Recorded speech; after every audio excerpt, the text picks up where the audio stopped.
decide who will enter a particular school, then even if a dog enters the school, he needs your permission, for instance.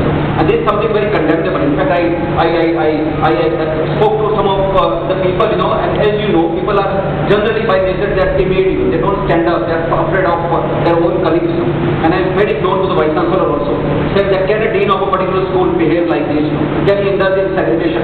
Does he decide about the intellectual capability of another colleague? And that too in the midst when we want to break the barriers in this university. Probably all of you will be aware that like now we live in an age when interdisciplinary is the buzzword, it's the mantra. And that's exactly what we have tried to do. I don't hold any brief. I am not, I do not have any official responsibility for that. But I started with 3 initiatives.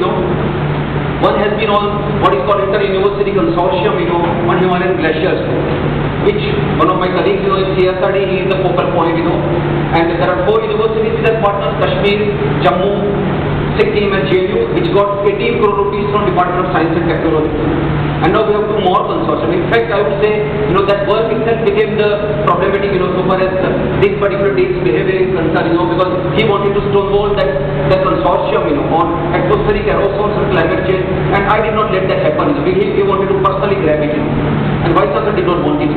So, notwithstanding those things, these are the individual petty-mindedness, I would say, that you need to write. Institutions matter, not the individuals.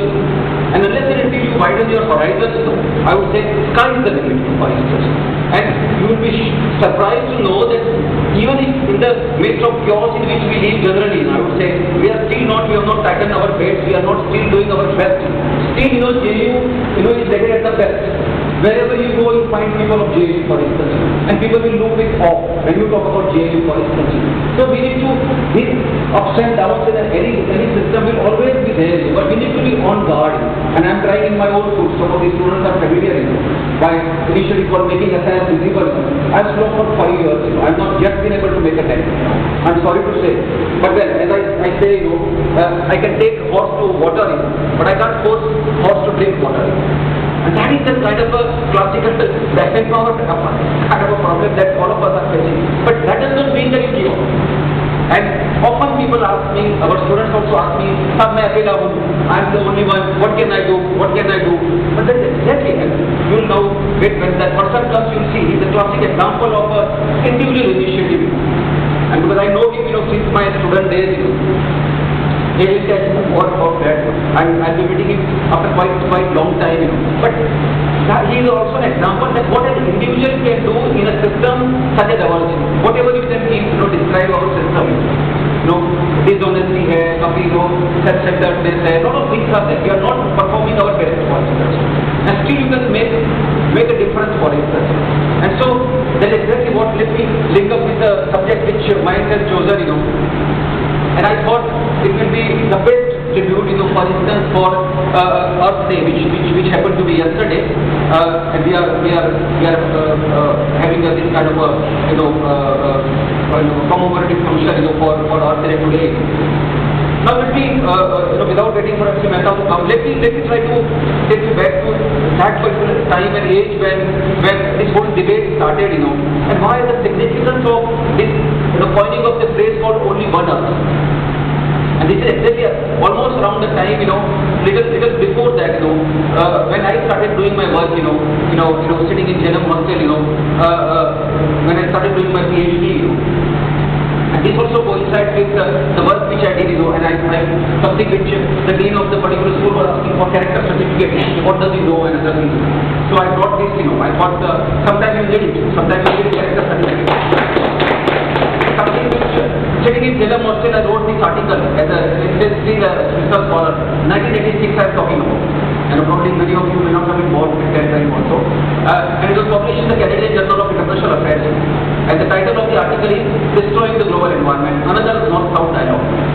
And let me also share with you, this article I had started writing in Hindustan Times at that time, much against the derision, paintings which my own teachers were doing. I withstood all those. That's what I tell my students also, that I survived.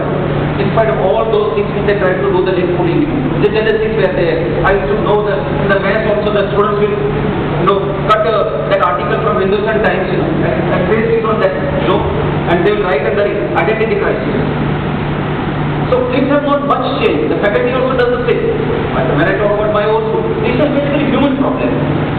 The point which I tried to underline was that something which you can very much do. That is what exactly I encourage my students, that there is nothing that you cannot do. And if you really, sometimes you need to dig in your head, sometimes you need to make best efforts for instance.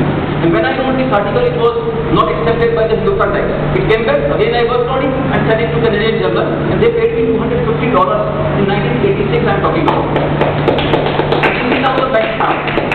Still being referred to, still being quoted around the world for instance. So, what I am saying is that, yes, these are the things which you can do. There is no limit to scholarship for instance. There is no limit, it's not dictated by age, it's not dictated by region, it's not dictated by any such kind of a credentials. That is exactly what each of us, all of you came from that kind of a background, and we could do it. And even like when MC Mehta comes, he is also from a very humble background for instance. Welcome to Mr. MC Mehta.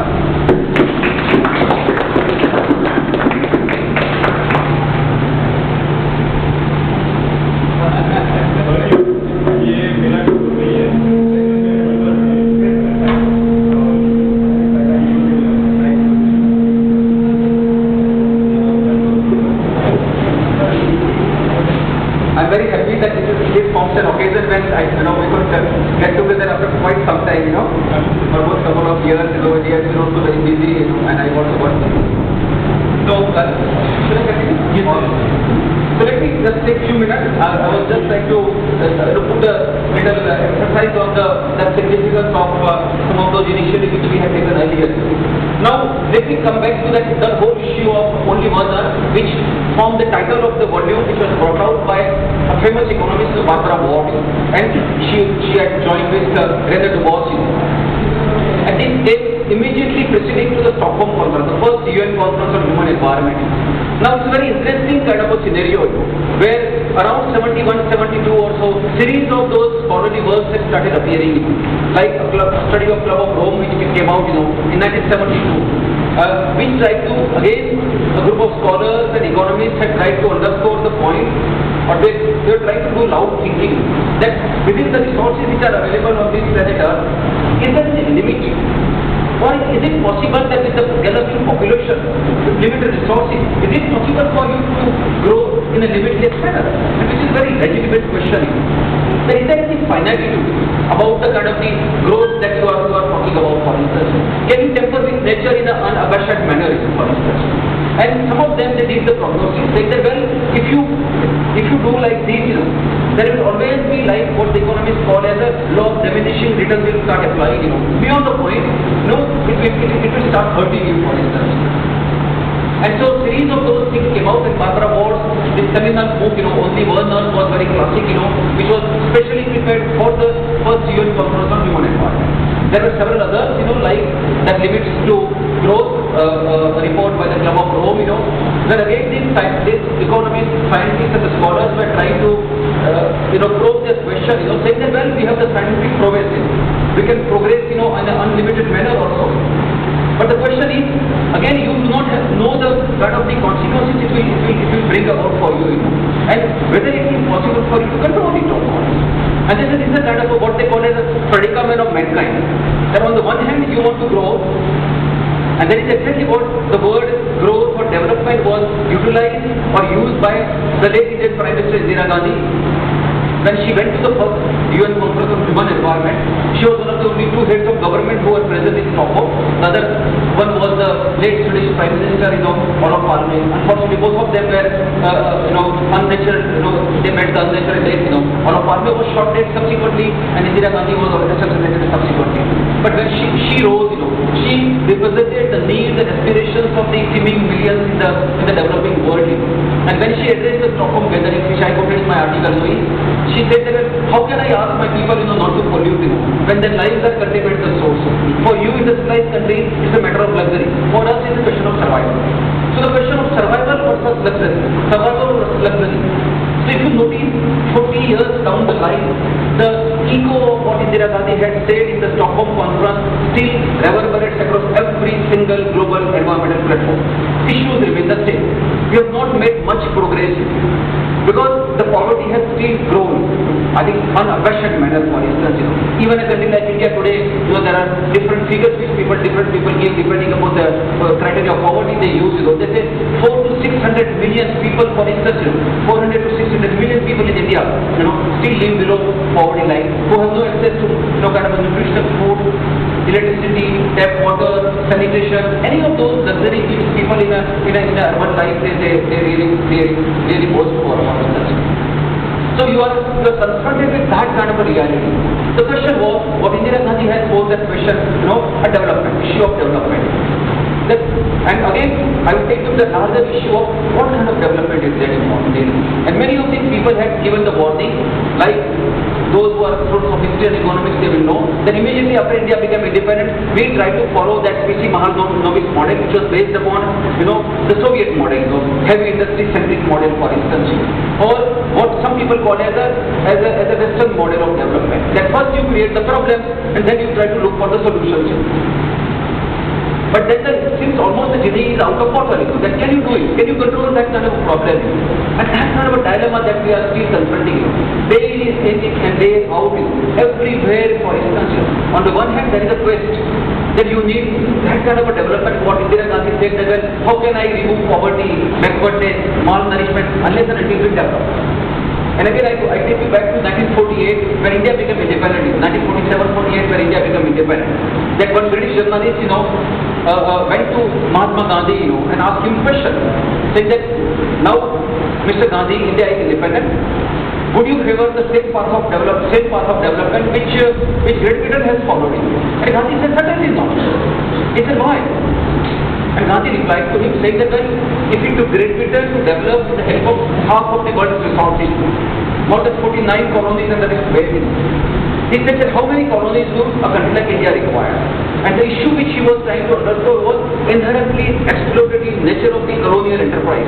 That most of these colonies were exploited, and we are still paying the price for that. And so, most of this industrial development which has taken place in Europe, or for instance in Northern America, largely due to that augmentation of the colonies by most of these people. But they developed at a time when there was no filter, there was no questions being asked to these people. Now the time has changed. And so since we are almost, we are cohabit on these planet Earth, whether they are developed countries or developing countries, the idea is that, well, they say, wherever there is a problem in any part of the world, others will also get affected, for instance. And the question is, who will foot the bill? Who will take the initiative? Whether the developed countries should do it or developing countries should do it. And that is exactly this dilemma started, Way back in 72 again, there was a meeting in Pune, Switzerland, where the developing countries, scholars and scientists had got together and they said, well, this cannot be done. You cannot put undue pressure on the developing countries who have just come out of the colonial yoke, that they want to develop in a particular manner. And they wanted they said, well, there has to be a responsibility or obligation on the part of the developed countries to help the developing countries. And you'll be familiar about this entire debate which started in the form of the United Nations about the new international economic order, Charter of Economic Rights and Duties of the State. That struggle which was waged, and most of these things were simply thrown into the dustbin. They hardly matter. What United Nations has decided is way back in 70s, 0.7% of the GNP will be earmarked for development and assistance to developing countries. That never materialized. Even today, it's almost 0.18 to 0.19% of the GNP of the industrialized countries. That means the ODA, Overseas Development Assistance, has sharply gone down. So there is hardly any funding available anywhere. And what it leads to, if you look at the consequences, then most of the developing countries have got trapped into the kind of a mountains of debt. Unbelievable debt is there. When the finance minister presents the budget in the Union Parliament, just notice the figure, how much kind of a debt servicing which India does annually, how much interest that we pay, not payment of the principal I am talking about. Almost it comes to 1 lakh crore rupees per year. That it means, what it means as a kind of a debt. And India can withstand that because India's economy is very large. India's population and resources are large. But many of the countries have become bankrupt. So there's this huge kind of a stranglehold so far as the developmental quest of most of these developing countries are concerned. Now I'll take you to two other aspects. One is of course the developmental model, which is a larger issue. Which when you again go back to the Gandhian kind of approach, Gandhi never wanted this kind of never wanted machines at the cost of human beings. He wanted dignity of labor to be there. He was not against machines first. His own charkha was a machine, one of the best machine which was made. It was actually, they say, the story goes that it was made from the place where I belong to. The first order for charkha was given in that small town where a carpenter had made the charkha for him. So it was a machine, for instance. But what he wanted, and I strongly recommend all of you today, to look at that, find out that pamphlet which are also available on the internet, the Hind Swaraj, which he wrote way back in 1908, on a voyage from London to South Africa where he was going. And the story of his prognosis is laid down in Hind Swaraj is as correct as it was in 1908, for instance. The issue which he raised about the Western civilization, the Western way of life, the excessive exploitation of the natural resources of the planet Earth, for instance, they turned out to be prophetic, for instance. But we almost put Gandhi into dustbin as soon as he was assassinated. Most of they say the sons and inheritors of Gandhi, legacy of Gandhi, they never wanted him. They said when Gandhi he had a different thing, his job was just to bring independence for us. Now we decide what we want, and we are paying the price. The developmental model that we have followed, the city-centric, urban-oriented developmental model, and which leads to huge migration, and by the thousands, millions of people they migrate from Rajasthan, all those vast lands, they come to Delhi, Bombay, Kolkata, Chennai, for instance. So you have followed a wrong developmental model instead of providing something at the doorstep of the people who will like to leave their own home and earth. Nobody will want it. Who will like to come to a federated city like Delhi or Mumbai, for instance. We bring in JNU, we don't feel that you are in JNU, in Delhi, for instance. So that I would say is merciful. But the message is that what is called skewed developmental patterns that you have followed, and huge kind of exploitation which is at work, for instance, in the name of development. And Mehtaji has raised those tough battles. He'll tell you the story in his old words, anything from Ganga to Taj Mahal to those aquaculture farms in Tamil Nadu. They are the really legendary stories. That how from as I was mentioning, a single one person can really put his own life at stake, and fight those battles. Still try to salvage something. When they say when the ship is sinking, everybody will have to chip in. You have to make the effort to save those things. So now the question is, the developmental model is at work, and there is no point in blaming government A or government B. Each of those political parties, they have their own hand, so far as the entire process is at work, whether it's left or right or whatever they are concerned, for instance. Even when they are part of the state government, for instance, then you cannot reverse that kind of a mindless developmental process which is thought to be followed. Huge corporations which have been, now they say one of the biggest scandals which India is facing is the mining of the resources.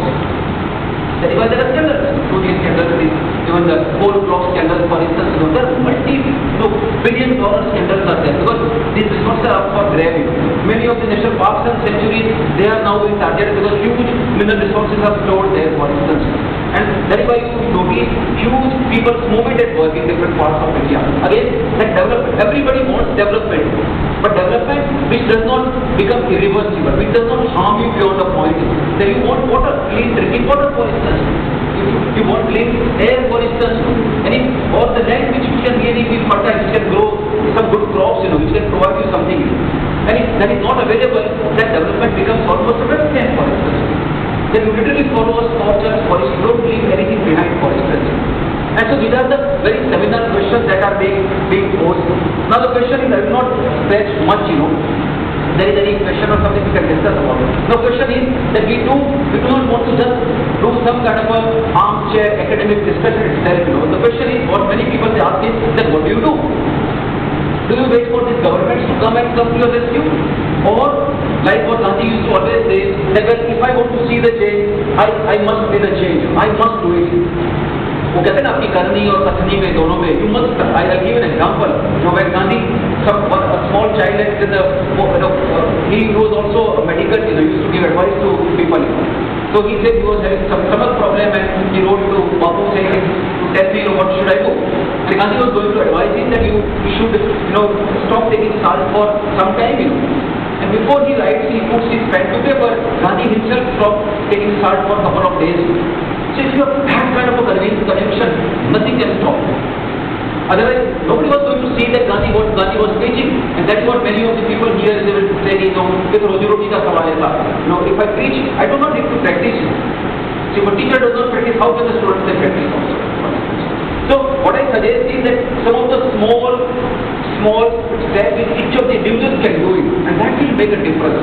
A small drop in the ocean also makes a difference, and variety of ways in which each of us can do. And also, the question is, you need to draw the line. Then what is your need? And a particular thing which goes beyond the point will become a greed. And each of the so need and greed shall have to define for each individual person. It's individual centric, for instance. For somebody it's essential thing, for others it may not be so. And if you start doing it, it will really make a remarkable difference. Starting with the water that goes waste when you go, for instance, to the washroom, for instance, or your toilets or other places also, or the food that we eat, or how much food gets wasted, for instance. There are small but seminal steps. And I say, each of us we need to start doing it. As I say, for instance, that we need to be also practice that kind of a honesty. Sometimes we don't realize it. It starts from home, when you have a cup of milk or coffee or tea or something in your house, you have that coffee or milk or something, and you push that cup somewhere in. You don't know who will take care of that coffee. So you think your mother or sister or whatever, somebody will take care of that part. So you don't do your own work, Once you start taking charge of your own work, I'm saying that half of the battle will be won. And each of us, we need to start doing that. Small steps for it, wherever it is possible. The large part of the things which you notice outside, the uproar which you notice outside, it's just a symptom of the larger deep-rooted malaise which is there, which is being practiced in every single Indian home. The discrimination against the girl child, which is nothing new. You don't see it.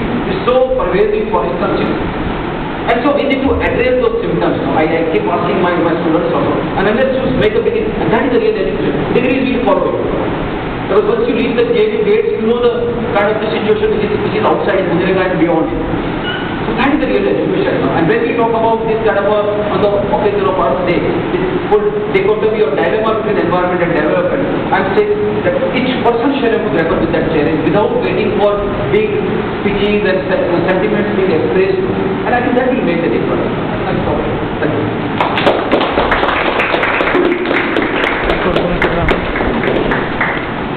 Thank you so much, sir.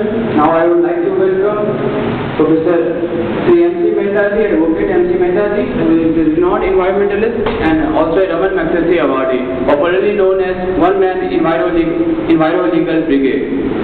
Sir is a lawyer by profession and a committed environmentalist by choice. He has made the fight to protect India's environment to his unending mission. He has pioneered legal activism for a decade and is proved then one man can say make a difference. Now, without taking much time, now I would like to welcome the MC Mehta ji.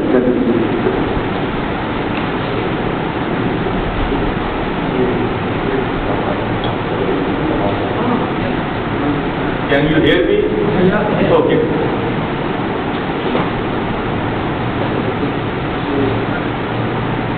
First of all, I would like to thank Professor Desai and my friend those who invited me. Now today I am not going to speak much in English, but it's better that we speak in our own language. Just in February, इसी फरवरी में क्या हुआ, मुझे Sonbhadra district आपने सुना होगा, और सोनभद्र में और उसके बाद जो मध्य प्रदेश है, ये दोनों के यूपी और उसका बॉर्डर लगता है। तो सोनभद्र में जब मैं गया तो मेरे साथ एक बड़े वकील थे और दो साइंटिस्ट थे। तो उन्होंने मुझे कहने लगे आप क्यों जा रहे हो? मैंने कहा मैं तो जा रहा हूँ, आपने मुझे मिलना था। अच्छा ये है कि हम फील्ड में जाके मिले, यहाँ ना मिले। तो मेरे पास समय नहीं था, तो मैंने जाना था। हम बनारस में चलेंगे। बनारस के पहला ही तो दृश्य मैंने देखा कि वहाँ पर जो पुल जो है वहाँ पर पार कर रहे थे, तो पुल में क्या हुआ, इतनी गंदगी थी वहाँ पे, इतनी गंदगी थी, और वो गंगा जी के किनारे पर थी। और फिर वहाँ से तो हम निकल गए। मैंने कहा एक तो विदेशी मेरे साथ मित्र हैं और दूसरे तो हिंदुस्तानी हैं, कोई बात नहीं, लेकिन मुझे बहुत अजीब सा लग रहा था कि वो क्या देखते हैं। उन्होंने कहा कि क्या नहीं टेक फोटोग्राफ। मैंने कहा please you better not to take photograph, you come with me, we have to save the time. तो मैंने ऐसा कहा उनको और फिर वो बैठ के गाड़ी में हम चले गए आगे। और जब मैं सोन मंदिर पहुंचा तो वहाँ पे लोगों से मिला और जब मैंने बच्चों से बात की तो वो बच्चे जो है वो बीमार बच्चे थे, वो चारपाई पर एक घर में जो है वो बैठे हुए हैं। मैं तो इसलिए आज आपसे ये क्यों बात कर रहा हूँ क्योंकि आप यंग लोग हैं। मैं आपसे ये एंड में ये जरूर कहूँगा कि अगर आप में से कोई टीम वहाँ जा सके और उसका सर्वे कर पाए, क्योंकि मैं वो केस जो है वो सुप्रीम कोर्ट में ले जा रहा हूँ। तो मैंने जब वहाँ पर देखा तो मुझे तो बड़ा भयानक लगा। मैं वहाँ पर बिजली भी नहीं थी, तो मैंने कहा ये क्या बात है, 1,70,000 टन जो है रोज का कोयला वहाँ जलता है, 1,70,000 टन, और वो बिजली जो है जो अभी आप इस्तेमाल कर रहे हैं। क्योंकि हम जो एक पैम्पर्ड सिटी है, दिल्ली है, राजधानी है, हर चीज़ जो है वो वहाँ से जो है वो यहाँ पे ही आएगी, वो बिजली यहाँ आती है। उन गाँव में बिजली जो है वो 3 घंटे 4 घंटे ज़्यादा से ज़्यादा मिलती है। जहाँ पर बिजली बनती है वो बिजली जो है उन लोगों को नहीं मिलती, उन लोगों को बीमारी मिलती है, उन लोगों के जो बाल हैं, बाल में भी मरकरी है, उनके खून में मरकरी है, उनके नाखून में मरकरी है, और वो लोग जो है वो हर घर में 1 या 2 लोग जो है बीमार पड़े। ये वहाँ की हालत है। जहाँ के जो जानवर हैं वो भी जो है जैसे गाय है, भैंस है, जब आप सुबह दूध लेते हैं तो दूध में भी मरकरी है, आप जब पानी पीते हैं तो पानी में भी मरकरी है, और इसमें जो वो केमिकल्स हैं उनका के नाम जो वो लेना मुश्किल है। अब आप बताइए कि जब हम डेवलपमेंट की बात कर रहे हैं और एनवायरमेंट की बात करते हैं तो आपको वो जल जो है वो चाहिए जिसमें मरकरी हो और केमिकल्स हों, या ऐसा चाहिए जिसमें कि आप जो वो आप रह भी सकें और आपको जो वो पदार्थ भी मिल पाए। तो ये एक बहुत ही मुश्किल बात है। वहाँ पे 500 किलोमीटर एरिया। अब आपका प्रश्न ये मुझे होगा कि ये दूध में से मरकरी कहाँ आ गई? आप कहेंगे कि ये जो पानी में मरकरी कहाँ आ गई? वहाँ के जो शाम को क्या हुआ, मुझे एक गाँव में वहाँ चले गए तो एक माँ बैठी थी, उनके घर में मैं चला गया तो अब उन्होंने मुझे चाय का कप बनाया, और चाय का कप जब बना रही थी अब मैं वहाँ पर 3 दिन रात, 3 दिन मैंने पानी नहीं पिया वहाँ का। आप कहेंगे कि मैंने क्यों नहीं पिया, मैं आपको जब मुझे मालूम है कि ये सब हर चीज़ जहर है वहाँ पर, मैं नहीं लूँगा। लेकिन वहाँ पर ये तो शिष्टाचार है हमारे भारतवर्ष का कि जहाँ कहीं भी जाएंगे पानी का गिलास पहले दिया जाएगा, उसके बाद चाय के बारे में पूछा जाएगा या दूध के बारे में। पहले तो दूध होता था, चाय के बारे में पूछा जाता है। तो उन्होंने मुझे उस माँ ने जो है वो जो चाय बना रही थी तो उन्होंने रखा और वो ऐसे डाला तो वो भी जो है वो फट गया, दूध जो है वो फट गया, तो उन्होंने जो है उसको अलग रख दिया। मैंने कहा माता जी आप कुछ मत करिए, आपकी चाय मुझे मिल गई है और मैं जो है वो आप क्या बना रही है? और उन्होंने जो वो थे चावल जो थी वो बना रही थी। जब चावल बना रही थी तो उसमें वो कहने लगी बेटा आप देख सकते हो, मैं थोड़ा सा लैंग्वेज जो थी उनकी पढ़ते मैं समझ सकता था जब मैं बोल नहीं सकता हूँ वहाँ की। तो उन्होंने कहा कि अरे बेटा आप ये जो चावल जो है आप उसको देख के सूंघिए। मैंने सूंघा क्या था कि इतनी बदबू थी उनमें, और वो चावल वहीं उसी जगह में उन्हीं के खेत का चावल था, कहीं उसी जगह का नहीं था। तो ये अब आपका प्रश्न जो है वो ये होगा कि ये सारी बातें कैसे हो गई है? ये साइकिल ही पूरा बदल गया है वहाँ पे। 500 किलोमीटर डिस्टेंस है आसपास का सारा। वो ऐसा बदला कि वहाँ पे जो कोयला होता है, कोयला जब वहाँ पे थर्मल पावर प्लांट बनते हैं, उनकी जो ऐश है, जो फ्लाई ऐश है, वो सारी की सारी वो जैसे जब विंड बदलती है, वायु बदलती है, जिस तरफ जाती है, वो विंड जो है उसी तरफ जो है वो जो फ्लाई ऐश है उसको ले जाती है। वो फ्लाई ऐश क्या करती है कि वो आस्ता आस्ता वो आसमान में तो जाएगी नहीं, हर चीज सेकंड नीचे होगी, वो पत्तों के ऊपर जो है वो गिरती है, घास के ऊपर गिरती है, जो आपके अगर पैडी फील्ड है उसके ऊपर गिरेगी, आपके गेहूं का फील्ड है तो उसके ऊपर गिरेगी, और फिर वो सारे का सारा आस्ता आस्ता आपको मालूम होना चाहिए जो फ्लाई ऐश है उसमें मर्करी भी है, उसमें और कई तरह की जो एलिमेंट्स हैं, जो केमिकल्स हैं, वो सारे के सारे उसमें होते हैं। तो वो उसमें क्या हुआ कि हमारे एक मित्र थे डॉक्टर जी.डी. अग्रवाल, शायद आपने गंगा जी की हम बात कर रहे हैं, तो डॉक्टर जी.डी. अग्रवाल मेरे बहुत बड़े पुराने मित्र हैं, हम 85 में दोस्त थे। वो वहाँ पर सोनभद्र में शुरू में गए थे, तो उन्होंने कहा, एक दिन वो मेरे पास आए, कहते हैं मैं तो बड़ा हैरान हो गया हूँ। मैंने कहा क्या हुआ? वो इसके भी खिलाफ है कि भाई केस जाओ इस तरह से कोर्ट में लड़ा जाए, ये किया जाए, वो किया जाए, वो इन चीज़ों में विश्वास नहीं करते। तो मैंने कहा क्यों, क्या हो गया डॉक्टर साहब? कहते हैं मैं तो हैरान था कि मंत्री कहाँ से दूध में आ गई।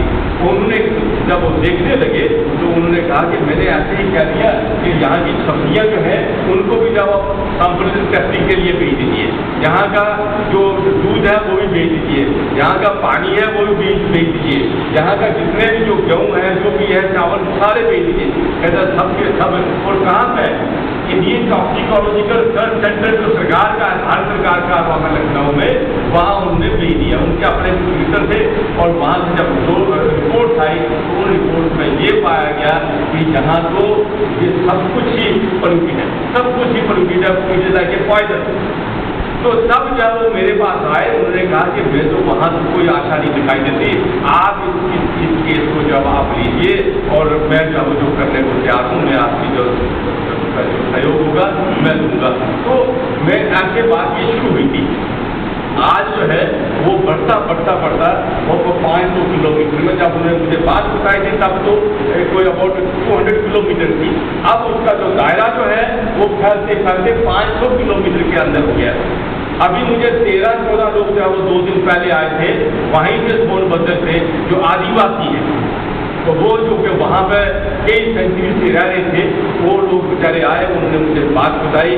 उन्होंने जब सारा मैंने उनसे साइन वगैरह करवाने थे जो करवाया, और उन्होंने मुझे आंकड़े दिए। हर घर में जो है वो बीमारी है, हर घर में जो है वो उनका जो फसल है वो खत्म हो रहा है, और उनका पानी और पदार्थ सारे के खत्म। अब ऐसी सिचुएशन में जहाँ से वो बिजली बन रही है, आप बताइए कि क्या हम लोग क्या वो जो हमें यहाँ की बिजली हमें चलानी चाहिए? ये हम कितना बड़ा अन्याय कर रहे हैं। आपको तो बहुत बढ़िया लग रहा है, आपको हम लोग सब एयर कंडीशनिंग सोते हैं, जितनी कॉन्फ्रेंसेज होती हैं दिल्ली में सब एयर कंडीशन 5 स्टार होटल्स में होती है। विज्ञान भवन पूरे का पूरा एयर कंडीशन है। भाई आप बिना उसके भी तो रह सकते हैं। लेकिन यहाँ पे क्वेश्चन है नीड और ग्रीड की, जो जैसे देसाई साहब ने कहा कि अब जो है वो सारे के सारा अर्बन ओरिएंटेड कंट्री हो गई है, पूरी अर्बन, पूरे का पूरा जो है वो हम लोग जो है वो शहरों की तरफ भाग रहे हैं, और सारी की सारी, लेकिन गाँव की तरफ जो कोई व्यक्ति ध्यान नहीं दे रहा। हम पढ़ लिख, मैं भी गाँव का आदमी हूँ, हम भी जब पढ़ के आ जाते हैं वहाँ से, जब कठिनाइयाँ होती तब हमें याद रहता है, लेकिन जब वो कठिनाइयों में वो दूर हो जाती हैं, थोड़ी हम अपनी अच्छी प्रॉस्पेरिटी में आ जाते हैं, इकोनॉमिक कंडीशन हमारी ठीक हो जाती है, तब हम वो गाँव से नाता भी जोड़ते रहते हैं, और फिर हमें जो वो याद नहीं रहता कि भाई हमारा जो बचपन कैसे गुजरा है, हम कैसी स्थिति से गुजरे। तो हमें आज जो है, क्योंकि ये जब आज हम बात कर रहे हैं पर्यावरण की, जो ये अर्थ डे की बात की, कल 22 अप्रैल था, ये अर्थ डे तो रोजाना होते हैं। अर्थ डे, ये आप बताइए कि अर्थ डे अगर हम एक एयर कंडीशन जगह में बैठ के तो अर्थ डे मनाते, ये अच्छी बात नहीं है। ये अच्छी बात है कि आप पंखे के नीचे बैठे हुए हैं, लेकिन कहने का ये है हमारे में जो चिंतन जो है वो होना चाहिए। और जब चिंतन जो है, जब हम उसका विचार करेंगे कि ये क्यों है, क्या कारण है, तो तभी हमें मालूम होगा कि जो एक पर्यावरण है उसके बिना आप सारे लोग यहाँ बैठे हुए हैं। आप बताइए, इतने जब आप बड़े बड़े इंजीनियर बन जाएंगे, बड़े प्रोफेसर बन जाएंगे, साइंटिस्ट बन जाएंगे, आप स्पेस में चले जाएंगे, लेकिन आप इतना कुछ होने के बावजूद क्या आप सांस के बिना सांस लिए हुए आप जीते रह सकते हैं? आप बताओ, अब कितने लोग यहाँ पे हैं जो रह सकते हैं जिंदा? बताइए आप 5 मिनट के लिए भी, अब कोई आदमी भी, आप कितना भी सुबह से लेके शाम तक एक्सरसाइज करता हो, बॉडी को फिट करता हो, आप बताइए 5, 7, 10 मिनट से ज्यादा आप क्या रहेंगे? जब नहीं रह सकते तो आप ये क्या बातें कर रहे हैं कि हमें जो डेवलपमेंट चाहिए? किस तरह की डेवलपमेंट आपको चाहिए? आपका जो शरीर है वो 70% जो है वो सारा का सारा पानी के साथ बना हुआ है, जल है वो सारा का सारा। और जब आपको इस तरह का जल मिलेगा जिससे कि आपको कैंसर होगा, और सारे का सारा इसको जो बेल्ट है पूरी की पूरी, जो यहाँ से गंगा जो बेल्ट हो गई है, वो उसमें अभी मैं परसों 2 दिन पहले पढ़ रहा था, 1000 व्यक्ति के बाद जो है, जो 10,000 व्यक्ति के में 1450 वो कैंसर के पेशेंट हैं। आज हिंदुस्तान जो है वो कैंसर का पूरा हिंदुस्तान ऐसे लगेगा कुछ सालों के बाद सारा एक कैंसर हॉस्पिटल है, कोई हार्ट का पेशेंट है, कोई किसी चीज का पेशेंट है, कोई किसी चीज का पेशेंट है। आप कितने 5 स्टार होटलों में कितने जो आप आज के जो 5 स्टार होटल है या जो हॉस्पिटल है वो उनका एक ही तरह का है। आप जाते हैं तो आप बिल जो है वो कम से कम 2 लाख का उससे बिना जाओ आप उससे छूट के बाहर नहीं आ सकते, वो आपको 10 दिन के लिए वहां रखते हैं। तो कहने का मेरा ये है कि आपको खुद ये चिंतन करना होगा कि आप क्या चाहते हैं, आज किस तरह की डेवलपमेंट चाहते हैं। जैसे भरत जी ने बताया कि जो गांधी जी का मॉडल था वो आप कितने लोगों ने मालूम नहीं पढ़ा है, मैं भी बड़ा अपने हिसाब से बहुत क्रिटिक था।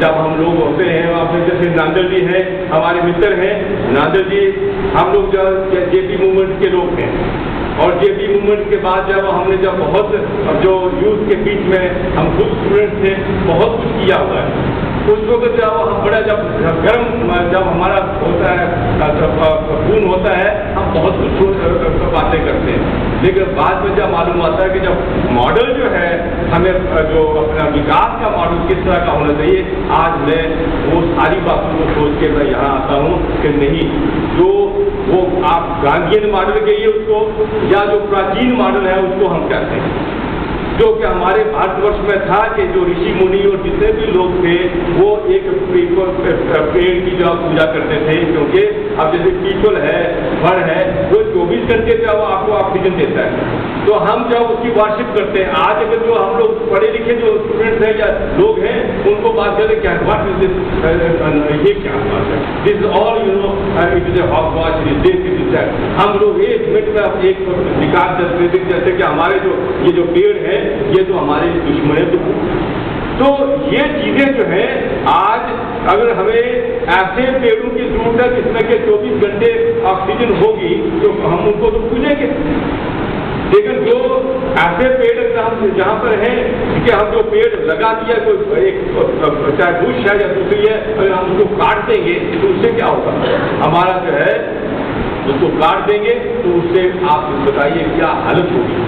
लेकिन आपका ये JNU में क्यों मैं अभी कह रहा था वो ड्राइवर पे या कौन मैंने कहा यहाँ जो आपको लोग जो स्वर्ग में है इनको क्या मालूम है कि पर्यावरण दिल्ली में किस तरह का है, क्योंकि पर्यावरण दिल्ली का जो आप कुछ साल पहले भरत जी को मालूम है जब ये सुप्रीम कोर्ट ने जब ऑर्डर किया उस समय जब मालूम हुआ तो तब पता था कि हर चौथा बच्चा जो था दिल्ली में वो उसका पीड़ित हो गया था, जो अपना इससे अस्थमा हो गया थे, और उनको जब अपने साथ बच्चे जो वो जो माँ जो थी वो लेके जाती थी स्कूल में वो करने के लिए ताकि उनको जब ये ऐसा था।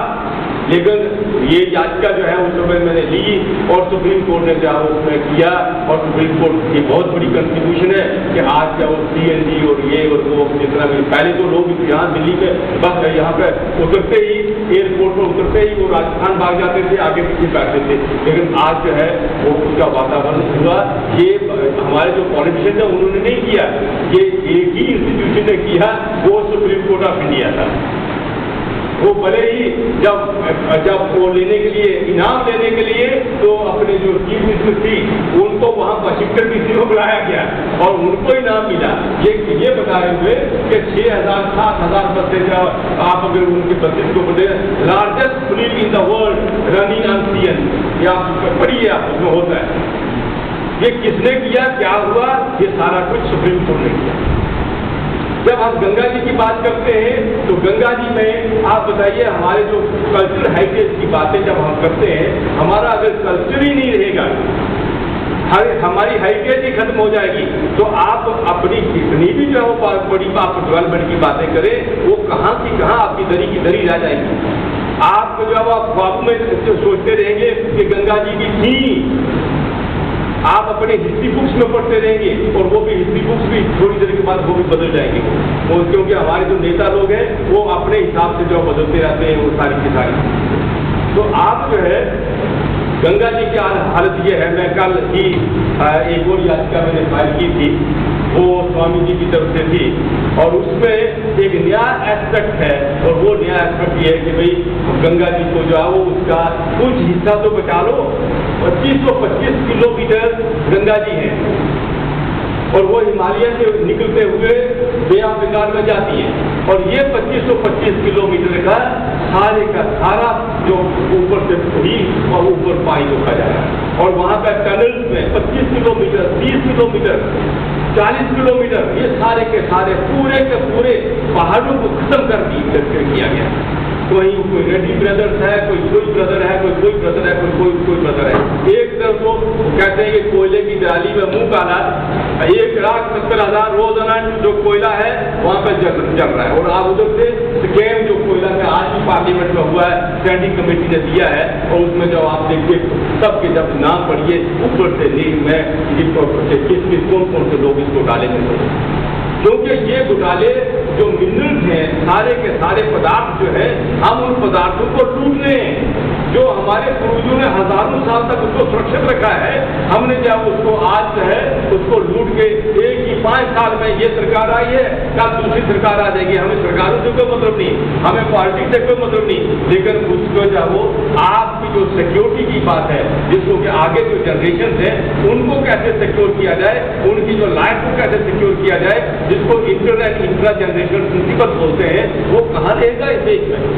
आपने एक ही 5 साल में सारे के सारे पदार्थ, मैं उड़ीसा में था, वहाँ की हालत इतनी बुरी हुई, मैं वहाँ पे मुझे कहने लगे कि आप सर वहाँ चलिए, वहाँ चलिए, वहाँ चलिए। अभी आपने एक सुप्रीम कोर्ट की जजमेंट पढ़ी होगी नियमगिरी वाली है। अब नियमगिरी में जब शुरू में था, सबसे पहले तो भविष्य दास थे हमारे, वहाँ के मेरे अच्छे मित्र हैं, वो MP थे, तो वो आए, मुझे कहते मैं साहब हम लोगों को कोई नहीं मानेगा, आप चले, आप देखिए हालत देखिए, तब हो सकता कि हम जो मैं भी इंटरेस्टेड हूँ, ये भी है वो भी। उसके बाद में जब वहाँ पर क्या जो कालाहांडी में जाने के बाद मुझे मालूम हुआ कि वहाँ की क्या भूखमरी है, किस तरह से लोग परेशान हैं, और वहाँ पे वैसे किसी तरह की प्रॉब्लम नहीं है, बहुत प्रॉस्पर्स एरिया था वो, लेकिन वहाँ जब इस तरह की जो आप जो प्रोजेक्ट लगाना शुरू कर देंगे, जो कुछ भी है वो सारे का सारा खत्म हो जाएगा, और उन लोगों को जो ऐसी चीजें चाहिए जो कि जिससे कि वो आप वो ग्रो कर पाए, जिससे कि वो चीजें जो है वो उनको आमदनी हो पाए, लेकिन ये नहीं कि वहाँ का जो कुछ भी है वो लूट के विदेशों में चला जाए। या जितने बड़े बड़े आप देखिए, कल ही देख लीजिए कि कितने लोग हमारे कल कोई पहले बिलियनियर नहीं थे, अब बदली 1 दर्जन बिलियनियर है। वो कहते हैं 3rd richest man in the world, 2nd richest man in the world, और ये सबने लूटा है देश। ये कहाँ से पदार्थ आ गए, कैसे ये लोग हो गए। इसी तरह से कोई आपने खनन का अगर आपके अच्छा कॉन्ट्रैक्ट है, आज आप एक माइन का कॉन्ट्रैक्ट ले लीजिए, तो आप जो 500 करोड़ एक ही झटके में आप बना देंगे, तो आप जो गरीब हो गए, आप तो अरबपति बन जाएंगे, सारे के सारा हो जाएगा। लेकिन क्या इससे हमारा देश बच पाएगा? मुझे तो बहुत शंका है। हमारा देश अब इस तरह से सुरक्षित नहीं होगा। यहाँ पर जिस तरह से जो आज आप देख रहे हैं कि बलात्कार की बातें हैं, रेस्टलेसनेस है, अगर जरा भर भी यहाँ पे मौका मिल गया, और उस तरह की जिस तरह की जैसी व्यवसाय में क्रांति आई थी, अगर यहाँ बढ़त उठी, ये नेता लोग किसी को बचा नहीं पाएंगे। इसलिए अच्छा तो ये है अभी भी ये लोग समझ जाए, और समझने के बाद जो है सब पॉलिटिकल पार्टी की मैं बात कर रहा हूँ, मैं किसी पार्टी से नहीं हूँ, मैं तो सिर्फ ये कह रहा हूँ कि ये आज नेताओं का ये एक, और आप नेता वो लोगों को ऊपर तो उम्मीद छोड़ दीजिए, आप नेता बनिए लेकिन स्वार्थी नेता मत बनिए। आप भी आपके वो जज्बा होना चाहिए, आप में वो चीजें जो वो मिशन होना चाहिए कि नहीं मैंने इस देश को वो एक अच्छा मॉडल जो है वो देना है। आपकी ट्रेन जो है जानी है कन्याकुमारी और जा रही है कश्मीर की तरफ, या कश्मीर से आ रही है और जा रही है दूसरी डायरेक्शन लेस जो कंट्री हो रही है। जब डायरेक्शन लेस हो जाएगी, आप कितने बड़े IIT बन जाइए, कितने बड़े, मैं बातें करता हूँ, मैं सब IIT में मैं होके आया हूँ, सब जगहों में जब चर्चा करते हैं मेरे से बहुत फ्रस्ट्रेशन, जितने भी आपके JNU के भी स्टूडेंट मिलते हैं, मैंने आपको पता है यहाँ पे गामा चैम्बर की बहुत बड़ी एजुकेशन थी, मैंने रिपोर्ट में उसमें केस फाइल किया स्कूल ऑफ लाइफ साइंसेज में, और वहाँ पे ऊपर पहली मंजिल पर क्या हो रहा था कि वहाँ पे जो रेडियो एक्टिविटी इतनी ज्यादा थी और सारे के सारे यहाँ पे प्रोटेस्ट भी हुए थे, सब कुछ हुआ, मैंने सुप्रीम कोर्ट में सब किया और मेरे पर इल्जाम लगाया कि मैं देशद्रोही हूँ। एटॉमिक एनर्जी के लोग वहाँ से डायरेक्टर और वो सारे के सारे सुप्रीम कोर्ट में पहुंच गए और उन्होंने कहा कि MC मेहता जो है उन्होंने एफिडेविट में दिया कि आई में एंटी नेशनल पर्सन। ये 15-20 साल पहले की बात है, सर 20 साल पहले की बात होगी, 20 साल पहले की बात होगी। और मैंने जब उनको पूछा, कोर्ट को मैंने एक जर्नलिस्ट थी और वो इंडियन एक्सप्रेस की थी, उन्होंने जाओ मैंने उनको कहा कि ये क्या बात है, वो उन्होंने बहुत बड़ी भूमिका निभाई, वो आई, उन्होंने आके उसकी पूरी फिल्म बनाई और वो उस समय आज की तरह तो था नहीं कि हर चीज ले सकते हैं। अब उस समय उन्होंने लेने के बाद वो मुझे एक फ्रंट पेज स्टोरी बनी अबाउट दिस गामा चैम्बर के बारे में। उसके बाद वो इतना गर्म हुआ कि वो गामा चैम्बर को हवाई जहाज से उठा के तो वापस पहुंचा दिया उन्होंने, ऐसा हुआ। और वो पहुंचा के उसके बाद फिर तो उन्होंने कहा कि नहीं हम तो बिल्कुल सेफ है, हमारा तो सब कुछ कैंपस भी सेफ है, वो भी सेफ है। अब मुझे मालूम नहीं कि क्या हालत है, लेकिन मेरा ये कहना है कि उस रेडियो एक्टिविटी से ऊपर जो एक लेडी जो थी उन बेचारी का वो एक बार जो या 2 बार जो अबॉर्ट कर दिया, अबॉर्शन उनका हो गया। तब जाके किसी के स्टूडेंट ने मालूम किया, जब मेजरमेंट करने लगे तो तब मालूम हुआ कि यहाँ तो रेडियो एक्टिविटी इतनी ज़्यादा थी तो उससे ये ऐसा हो। मेरा ये कहने का है कि हम अपनी जो लड़ाई है वो अपने घर से शुरू करें कि आपके कैंपस में क्या हो रहा है, आपके JNU में क्या हो रहा है, आप JNU से फिर बाहर निकले कि उसके बाहर क्या होगा, फिर उसके बाद अपने गांव में आपके क्या हो रहा है, आपके समाज में क्या हो रहा है। अगर आप ये सारी बातें देखेंगे तभी आपको मालूम होगा कि हाँ आप कुछ कर सकते हैं, नहीं तो ये चीजें जो है आप ड्रीमी वर्ल्ड में जरूर रहिए, लेकिन ड्रीमी वर्ल्ड में आपके पास पैसा कितना भी आ जाएगा, आप उस पैसे से आपको संतुष्टि नहीं होगी। आप देखिए आज कितने जब ये सारी जो वायलेंस जो कितनी ज़्यादा हो रही है, मैं आज जो है जो वायलेंस 2 कारण से है, और एक तो सबसे बड़ा तो कारण तो ये है कि आप लोग जो है ये जो आपका मिजाज खराब हो जाते हैं, क्योंकि आप सेल फोन जो है आप यहाँ रखते हैं, आप यहाँ रखते हैं, आप जब वो हर तरफ जब दिन भर आपके आप इस्तेमाल करते हैं, अपने हाथ में रखते हैं। आपने कभी सोचा आप जो कंप्यूटर इस्तेमाल करते हैं इस देश में, ये कंप्यूटर अल्टीमेटली आप जब डिस्कार्ड करते जा रहे हैं, यूनिवर्सिटी भी आपकी कर रही होगी, ये कहाँ जा रहे हैं? आपने कभी पूछा? कभी आपने आप सिर्फ जान रहे हैं कि हाँ हम अपने लैपटॉप के ऊपर काम कर रहे हैं, वो लैपटॉप का मॉडल जो वो बदल जाता है और वो फिर उसके बाद नया आ जाता है। हर समय जो है बिल्कुल क्या वो हर 2 महीने के बाद नया मॉडल आ रहा है। इसका जो इसका लैपटॉप हो गया, इसके जो बाकी के हैं, मेरा ये कहने का कि जो वेस्ट है, इलेक्ट्रॉनिक वेस्ट है, इतना ज़्यादा हो गया है कि आपने कभी नहीं सोचा होगा कि इसकी ये किस जगह में डिस्पोज हो रहा है और वहाँ पर जहाँ डिस्पोज हो रहा है उसको जाओ हम कैसे कर रहे हैं। आपको छोटी छोटी चीज़ें जाओ लेनी पड़ेगी, तभी आप जब उसमें आगे जा सकते हैं, क्योंकि ये चीज़ें तो आपके साथ आप इस्तेमाल करते हैं। आप सारे के सारे बुद्धिजीवी हैं, आप बुद्धिजीवी होने के नाते आप अगर ये जो मोबाइल फोन है, अगर आप उसको 5 साल के लिए रख लीजिए क्या फर्क पड़ेगा? लेकिन आप में कम्प्लेक्स पैदा हो गया है, मैं जब इस्तेमाल करता हूँ मैं अपना ख्याल नहीं रखता हूँ, अभी मेरे पास है ये इसीलिए क्योंकि मुझे यहाँ आना था। मैं अपने ड्राइवर का ले लेता हूँ, मैं किसी दूसरे का ले लेता हूँ। अब वो मुझे भले ही वो लोग क्या कहें कि मैं तो बहुत ही पता नहीं घटिया इंसान हूँ, मेरे थॉट ऐसे हैं, तो होने से हमें कोई फर्क नहीं पड़ता। ये जो कम्प्लेक्स है कि हमें नया से नया मॉडल लेना है, हमें नया क्या वो कंप्यूटर लेना है, हमें नया क्या वो ये सारा कुछ करना है, ये हमारे विनाश का कारण बन रहा है। आपके लिए तो एक जॉयफुल चीज हो रही है, लेकिन दूसरों के लिए एक विनाश की चीज बन रही है। आप अगर इस चीज को क्या वो थोड़ा सा कम करेंगे, अगर इसको कैसे इस्तेमाल करें, और फिर उसके बाद अगर यूज भी करना है तो उसको जब किसी दूसरे आदमी को दीजिए, उसको रीयूज। हमारे देश पहले बचा क्यों था? क्योंकि यहाँ पर रिसाइकलिंग, हर चीज की रिसाइकलिंग होती थी। सुबह जब कबाड़ी आता है और वो जब आपको पेपर भी ले जाता है, वो भी ले जाता है। अब बाहर के देशों में ये चीज शुरू हो गई है। अब देखिए यूएसए में भी शुरू हो गया, वहाँ तो हर चीज फेंकते थे बाहर, लेकिन जब उनके पहाड़ बनना शुरू हो गए तब उन्होंने कहा कि भाई उनको 500 किलोमीटर तक दूर कचरा उठा के तो ले जाना पड़ता है, कि अब जो हैजर्डस वेस्ट है वो तो एक कंट्री से दूसरी कंट्री में ले जाते हैं, अपने देश में नहीं रखते।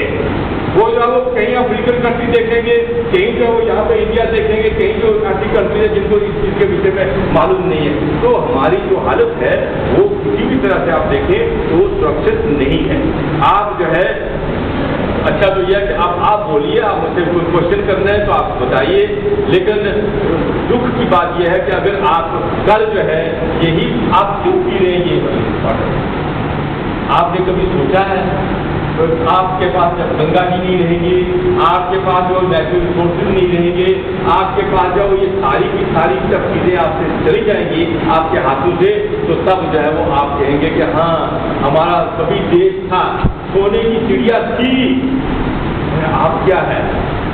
आप वो सोचिए कि आज वो थी नहीं, आगे भी वो उसी तरह की वो चिड़िया जो जिंदा रहनी चाहिए, लेकिन आप वो चिड़िया को आप मारना चाहते हैं। फिर आप कहते हैं कि हमें और आगे प्रोग्रेस चाहिए। हमारा क्या कहते हैं वो जो CD 5 आप अच्छा 5 से कहाँ पहुँच गई? 7 से कहाँ पहुँच गई? अब 9 पहुँच गई है। ये हमारे नेता लोग क्या वो प्रधानमंत्री से लेकर सोचते क्या बात है।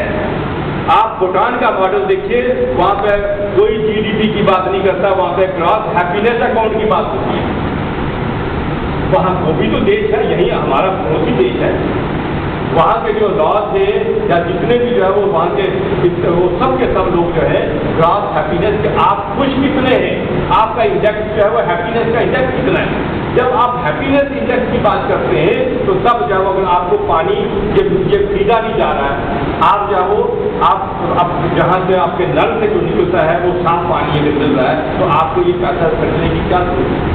हर व्यक्ति जो है आज जो है वो कम से कम, हमारे घर भी आता है वो 70-20 की बॉटल आती है, वो जो 20 लीटर वाली है। आप एक महीने में एक फैमिली अगर सिर्फ 25 लीटर पानी की इस्तेमाल करती है तो कितना 2,000-2,500 देगा आप जाओ वो ले रहे हैं। उसके अलावा आप जाओ गंगा जी का, वहाँ से जल आ रहा है दिल्ली, और वो सिर्फ जो जल है वो आप शिप अपना साफ करने के लिए इस्तेमाल करते हैं। ये कहाँ की बात है? आपने कभी सोचा इस बात को? आपकी टॉयलेट में वो गंगा जल जो जा रहा है आप उसको साफ करने के लिए, आपके शिप को साफ करने के लिए गंगा जल जो लोगों को मिल नहीं रहा, पानी पीने के लिए नहीं मिल रहा। आप महाराष्ट्र में देखिए, पूरे देश में देखिए, आप उसको जाओ आप टॉयलेट में इस्तेमाल करते हैं। एक दिल्ली का जो आदमी जाओ 250 लीटर से ज्यादा जो इस्तेमाल कर रहा है पानी, उसको क्या राइट है? और वहाँ पे जाओ गाँव में जाओ 25 या 30 लीटर पानी नहीं मिल रहा, उनको जाओ लाइनों में खड़े होना पड़ रहा है। महाराष्ट्र में देखिए पूरे के पूरा क्योंकि वहाँ पे इतना बुरी हालत है कि वहाँ पे सुप्रीम कोर्ट ने ऑर्डर करते हैं कि कहीं राजस्थान में जाओ, चाहे उदयपुर हो वह दूसरा के कितने दर्जनों केसेस में मैंने ये सुप्रीम कोर्ट ने ऑर्डर कहा कि करवाया कि इन लोगों को पानी तो पीने के लिए राइट बनता है, आप इनको ऑर्डर करिए कि इनको पानी तो मिले। तो कहने का यह है कि आपके लिए तो हर चीज मिल जाए लेकिन दूसरों के लिए नहीं। ये यहाँ की बात आ गई। पहले आप एक्चुअली इस चीज को सोचिए। और मेरा आपने जब कुछ कहना है तो आप प्लीज कहिए। मेरा तो सिर्फ ये है कि आप मुझे जो बाद में जो क्वेश्चन मुझे पूछने हैं मैं तो इस तरह से तो पूरी रात की हमको लगे रहेंगे तो कोई फायदा नहीं, लेकिन हम कोई प्रैक्टिकल चीज करके जाए अब आज तो मुझे वो ज्यादा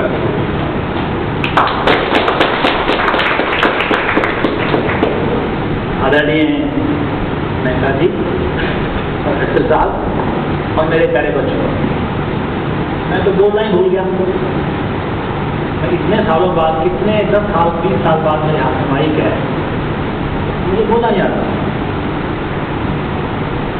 77 में जब हम लोग ने एक झंडा उठाया था, क्रांति का झंडा उठाया था कि देश में बदलाव आएगा, और बड़ी जोश की स्पीड, बड़े जोश के बाद बदलाव करने के लिए क्या क्या बातें करते थे, गांधी जी के सपनों में बात करते थे। लेकिन मुझे एक मौका मिला, 6 महीना मैं कन्याकुमारी से दिल्ली पैदल आया, चंद्रशेखर जी साथ में पद यात्रा की, इस देश की गरीबी को बहुत मैंने नजदीक देखा, मैं बहुत करीब रहा और देखा कि कितनी गरीबी है, कितनी मफलिसी है, कितनी बेकारी है। जो बता रहे मेहता जी, लोगों को पीने का पानी नहीं मिलता, लोग छतें नहीं हैं, कटनी काला हांडी जैसी है, अब डूब जाए है।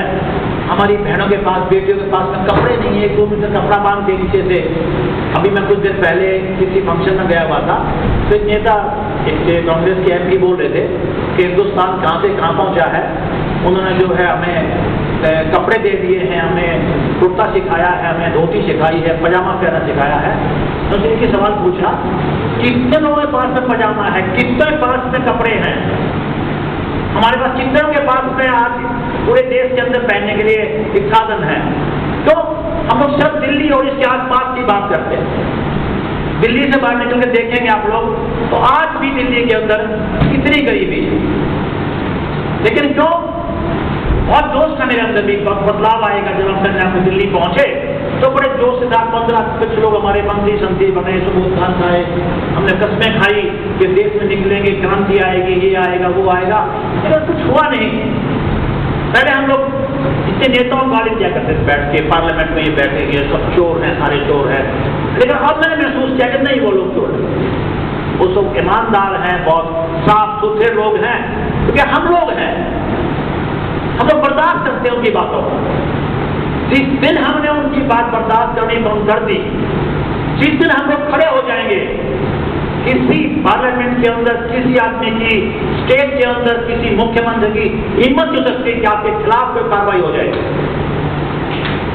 वो सिर्फ इसी बात के लिए है कि हम लोग कमजोर हैं। दिल्ली में एक मोमबत्ती लगी थी, एक मोमबत्ती, दिल्ली कहां से कहां पहुंच गई, पूरा हिंदुस्तान जल गया एक मोमबत्ती। हम लोग खड़े हो गए, प्रधानमंत्री झुका, मैडम झुकी, सारे मिनिस्टर झुके, सारा देश झुका उसके सामने, हमने एक मोमबत्ती जलाई। बस मेरे प्यारे बच्चों, दोस्तों, सिर्फ उस एक मोमबत्ती की जरूरत है जलाने की। हम यहाँ से निकले, कसम खा के जाए। मैं तो बहुत देर पहले, मैं बाहर रहता हूँ, नाराई हूँ, मैं रहता हूँ वैंकूवर, कनाडा में, सबसे दुनिया का खूबसूरत शहर है, जहाँ पे शर्ट पहनते हैं तो 1 हफ्ते तक उसकी कॉलर मैली नहीं होती, जूतों के पालिश नहीं होते, घर के बाहर आपको एक पत्ता नहीं मिलेगा, वहाँ ये बोतल नहीं होती वहाँ पीने के लिए, एक पाटर होता है वहाँ पीने के लिए। उस खूबसूरत शहर के अंदर देखा कि वहाँ क्या सिस्टम होगा। मेहता जी मुझे मिले, उन्होंने कहा नहीं अंदर क्या करेगा, तेरी जिंदगी खूबसूरत जगह बैठा है, यहाँ कुछ करेंगे। हमने शुरुआत की कि पहले भारत इंडिया फर्स्ट नाम से हमने अभी, पता नहीं हम कितने चल पाएंगे, मुझे नहीं पता। मैंने सिर्फ इनके नाम के ऊपर अभी चलना छोड़ रखा है। निराश हो जाता, फिर भाग जाता है ना, नहीं कुछ करेंगे, कुछ मजबूती मिलेगी। मैंने कसम खा रखी है, मैं घर छोड़ दूंगा, बच्चे छोड़ दूंगा, सब कुछ छोड़ दूंगा। सारी जिंदगी में पद यात्रा करनी पड़ी, पैदल चलना पड़ा, गाँव गाँव जाना पड़ा, मैं आपके साथ निकलूंगा, मैं साथ काम करूंगा, लेकिन कुछ फल मिले तो की बात है। अगर वैसे ही हम देखें कि यहाँ भाषण दिया चलेंगे, जाके आप लोगों ने कहा थैंक यू वेरी मच, हमने हाथ लगा दी, चलेंगे, इसे कुछ नहीं होने वाला है। जिस कंट्री के अंदर इतने सख्त कानून है, यहाँ वो कानून क्यों नहीं बन सकते? जिस मकान में रहा करता था उसमें इतने मोटा पेड़ पीछे, मकान के पीछे, मैंने कहा ये काट देता हूँ, मैं किराएदार था वहाँ। उन्होंने कहा रंजन साहब ऐसी गलती मत कर देना, मर्डर केस की जमानत हो सकती है, पेड़ काटने वाली जमानत नहीं हो सकती कनाडा के अंदर। इतनी बड़ा एनवायरमेंट की बातें करते हैं वो लोग। 7 गुना बड़ा हिंदुस्तान से, 3.5 करोड़ की आबादी है वहाँ। सिस्टम है, यहाँ वो सिस्टम क्यों नहीं हो सकता? हो सकता वही मोमबत्ती जो यहाँ पे जलाई थी वो जलेगी तो यहाँ सब कुछ हो जाएगा। मुझे विश्वास इस बात के लिए। निराशा क्यों है कि लंबा समय हो गया है, कारी तारी थी, अब सफेद होगी, आज होते होते कुछ हो नहीं पाया, कुछ चल नहीं पाया, लोग जहाँ हैं वहीं चले हुए हैं। मुझे एक बात याद है, एक बार खेल गांव में मीटिंग थी, मुझे बुलाया नेताजी ने खेल गांव के अंदर। Justice Kuldeep, supreme court justice, बाकी साइंटिस्ट की मौत हो गई। उन्होंने कहा, अपने भाषण में कहा कि जब मेहता जी कोर्ट में आते थे, मुझे इनसे लगता है कि कोर्ट में कैसे आ गए। मैं इनसे नफरत करता था। जस्टिस कुलदीप कह रहे हैं, क्यों ये बात करेंगे, रिफाइनरी बंद करवा दो गवर्नमेंट ऑफ इंडिया की, आसाम में जंगल कटरे बंद करवा दो, दिल्ली की फैक्ट्री बंद करवा दो, एक खनन जो बड़े बड़े मिनिस्टरों के हाथ में जो पॉकेट में है वो बंद करवा दो, मुख्यमंत्रियों के जो बांटते हैं, ये कैसे हो सकता है। जस्टिस कुलदीप ने कहा, उसके बाद मेरे सामने वाली बात है कि आज मैं उस एमसी मेहता को सैल्यूट करता हूँ, वो कुर्सी के ऊपर थे उस टाइम के जस्टिस कुलदीप, कि इन्होंने जो चाहा, अकेले आदमी ने, कोई संगठन नहीं था,